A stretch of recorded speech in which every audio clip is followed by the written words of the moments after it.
Good morning. तो आज mini blog को आपण मानक मैं स्वागत करुच्ची। तो आज हूँ खुद्रपूर्णी मासर प्रथम पाळे। तो देखो सांग मैंने आम मैंने मिसी समस्ते केमती फुल गुंथुचु।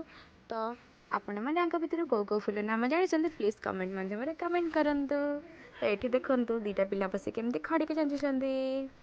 तो ये हूँ आम दांड जहाँकि बिना वर्षा सब ओदा थाए। हा हा हा हा हा हा।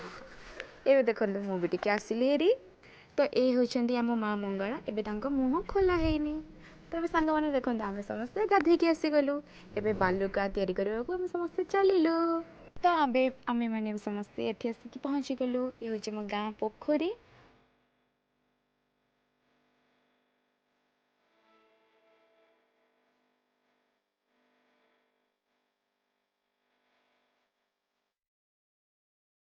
देखो पिला माने बहु कष्ट फूल तोड़ुंट। प्लीज कहले देखिए कौ फूल कमेंट माध्यम कमेंट करूँ। तो आमर ये बालुका प्रस्तुत चली। तो ये हूँ आम गाँव किसी सुंदर दृश्य। देखते पिला माने केमती गाधुंट। ये बालुका सजा भी चली। एबे समस्ते बालुका भी देले। देखु अरे बालुका जल्दी जल्दी दियो रे घर को जीवा पेटे मूषा गलानी भोक होलानी। एबे आम ठाकुराणी मुँह खोला हो गला। भाईना भी ये बस पूजा करुँच। तो ये देखु रातिर किसी सुंदर दृश्य। एबे देखु पिला माने समस्ते मसी केमती बही पढ़ुंट।